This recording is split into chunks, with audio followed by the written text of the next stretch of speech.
Negative of A vector किस तरह से जी इसको हम डिफाइन कर सकते हैं? अगर देखें हमारे पास एक वेक्टर जिसको हम ग्राफिकली अगर देख रहे हो तो इस तरह से होगा जी, ठीक है। यानी ये मैग्नीट्यूड है इसकी, और जो एरो है ये बेसिकली इसकी डायरेक्शन को शो कर रहा है जो कि राइट साइड पर है। अब जो इसका नेगेटिव होगा वो बिल्कुल इसके यानी डायरेक्शन वाइज जो है वो बिल्कुल इसके ऑपोजिट होगा।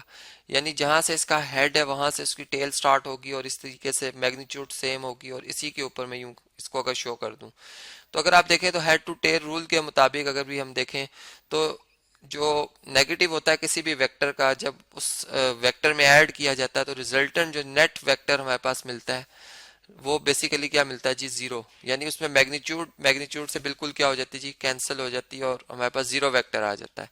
तो ये होता है जी हमारे पास किसी वेक्टर का नेगेटिव। अब मैं इसको अगर हम फिजिक्स के हवाले से बात करें तो हम यूं बात कर सकते हैं कि अगर एक हम ऑब्जेक्ट लेते हैं जी, ठीक है, ये एक हमारे पास ऑब्जेक्ट है और इसमें अगर जो छोटे छोटे पार्टिकल से मिलकर ये मैटर जो बना है, अब ये मैटर अपनी किस स्टेट में है, कोई भी इसकी स्टेट हो, हर पार्टिकल का जो एक हम कह सकते हैं इसके ऊपर एक फोर्स अप्लाई हो रही है जो कि डाउनवर्ड एक्ट कर रही है इस तरह से।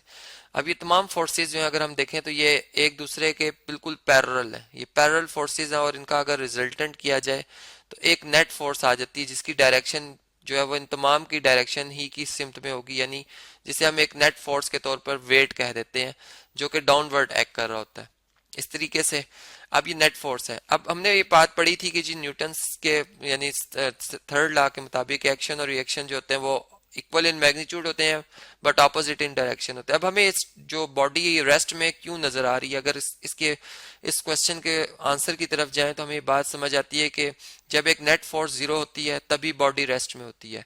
इसका मतलब इस वक्त जो इस बॉडी के ऊपर फोर्स लग रही है वो यानी नेट फोर्स जो लग रही है वो जीरो है। इसका मतलब कि जो जितना हर पार्टिकल जिसका एक डाउनवर्ड जो है वो अगर एक्शन दिखा रहा है एक फोर्स के तौर पर जो है, तो उसी के रिएक्शन में एक अपवर्ड फोर्स भी जो है वो एग्जिस्ट कर रही है जो कि रिएक्शन है अर्थ का उस ऑब्जेक्ट के ऊपर जो कि इसको उठाए हुए है, ऊपर की तरफ उठाए हुए है। तो अगर वो देखें तो वो जो फोर्स है वो बिल्कुल उसका भी अगर तमाम फोर्सेस का रिजल्टेंट लिया जाए, नेट देखा जाए तो वो एक्चुअली बिल्कुल इस वेट के अपोजिट होता है नेट फोर्स के।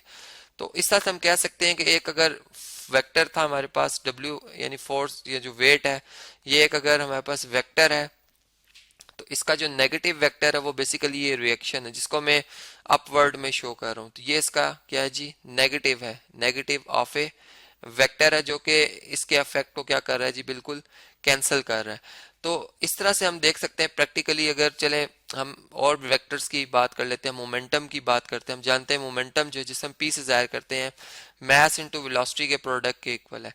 अब अगर एक बॉडी जो है वो मैं यूं बात करता हूँ कि इस मैस से एम मैस से जो है वो फॉरवर्ड मूव कर रही है यानी राइट साइड पे मूव कर रही है, तो ये इसका मोमेंटम होगा।